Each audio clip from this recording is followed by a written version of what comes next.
Bonjour les amis, j'espère que vous allez bien, j'espère que vous prenez bien soin de vous et de vos enfants. Aujourd'hui, on va parler d'un sujet assez délicat à aborder, le jeu vidéo avec les enfants. Alors, les enfants, il faut les occuper, hein, ça c'est clair, mais les occuper par le jeu vidéo, ça peut avoir des bienfaits, comme ça peut avoir aussi des effets très négatifs. Et c'est ce qu'on va voir après le générique.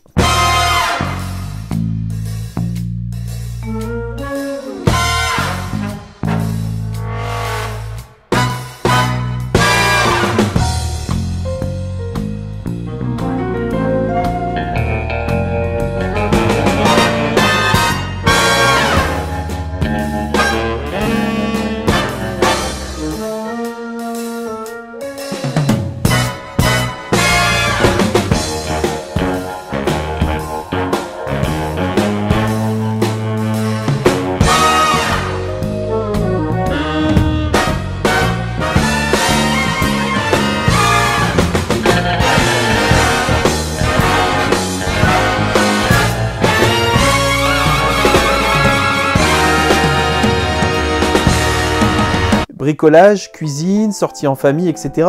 Ce sont ces activités-là qu'il faut privilégier avec ses enfants. Hein.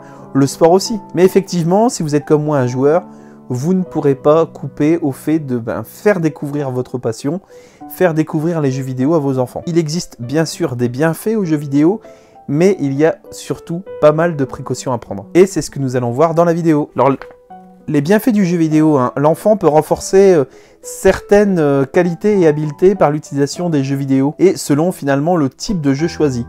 Plusieurs spécialistes ont d'ailleurs reconnu les bienfaits. Hein. Les jeux vidéo peuvent favoriser la création des liens avec les autres par exemple, à la fois en ligne, les jeux multijoueurs, et hors ligne puisque 70% des enfants partagent cet intérêt. Certains jeux multijoueurs, par exemple les jeux d'énigmes, nécessitent un travail d'équipe et de la coopération. Selon la nature des jeux vidéo, gagner dans des jeux vidéo peut favoriser aussi l'estime de soi, un peu comme le sport, et la bonne humeur de l'enfant.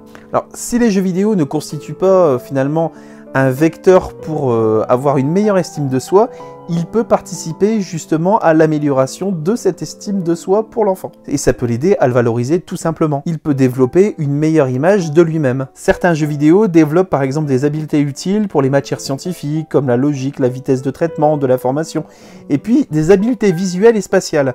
Ils ont un avantage sur les jeux traditionnels dans ce domaine, car l'interaction et la rapidité d'exécution demandée renforce finalement certaines aptitudes intellectuelles. Et d'autres jeux vidéo plus lents, par exemple comme les casse-têtes ou certains jeux d'enquête, améliorent la capacité de résolution de problèmes. Donc, comme les règles ne sont pas écrites, l'enfant doit faire preuve finalement de déduction et de créativité pour résoudre des problèmes dans des situations très variées. Les jeux vidéo sont moins passifs que la télévision et peuvent être l'occasion d'apprendre de façon active certaines matières, les mathématiques, l'histoire, les langues. Par exemple, le dernier Assassin's Creed, l'Assassin's Creed Origins, permet de pouvoir apprendre plus sur la culture des Égyptiens. Et puis pouvoir visiter l'ensemble des mondes. On a même un mode éducatif dedans. L'objectif principal des jeux vidéo est de motiver le joueur à compléter les différents niveaux afin de réussir le jeu. Et puis des études montrent qu'il y a un effet sur les capacités de l'enfant à conserver sa motivation à long terme et à persévérer jusqu'à la réalisation d'une tâche. Et ce type d'engagement finalement peut se poursuivre en dehors du jeu, dans le sport et à l'école par exemple.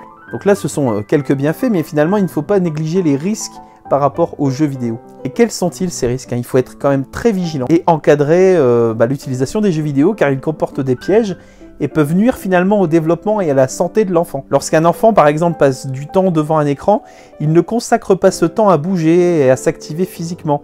Et puis, si votre enfant sautille et gesticule devant son jeu préféré, cela ne remplace en rien une activité physique qui est nécessaire à son développement psychomoteur. La luminosité, par exemple, qui est dégagée par les différents écrans, tient le cerveau éveillé en réduisant le taux de mélatonine, qui est l'hormone régulatrice du sommeil. Il est donc recommandé vraiment de limiter les usages des écrans pour les enfants. Et il ne faut surtout pas exposer les enfants avant le coucher. Donc peu importe le type de jeu vidéo, le risque c'est finalement de développer une dépendance qui est toujours présent. Toutefois, on peut se dire que l'enfant qui développe une dépendance cache généralement un problème qui vient de l'adaptation à son environnement. Et au-delà du nombre d'heures passées devant l'écran, certains comportements finalement constituent des signaux d'alerte pouvant indiquer une dépendance. Par exemple, une anxiété élevée, une agitation à l'école, la présence de cauchemars fréquents, une irritabilité de l'enfant. Il est donc important de rester attentif à ce que vit l'enfant et finalement il est important de s'intéresser tout simplement à son enfant. Il est important de surveiller de près le contenu des jeux vidéo auxquels joue l'enfant. Vous ne pouvez pas le laisser seul devant... je sais pas moi, un GTA quoi, ça c'est hors de question. Vous avez aussi des petites mentions sur les jaquettes de jeux vidéo qui peuvent vous aider à choisir les bons jeux vidéo pour vos enfants. Et d'ailleurs, il faut éviter les jeux hyper réalistes parce que l'enfant s'identifie au personnage. Alors, il faut surtout mettre de côté les jeux individuels, violents, etc. C'est vraiment pas ce que je vous conseille pour les enfants.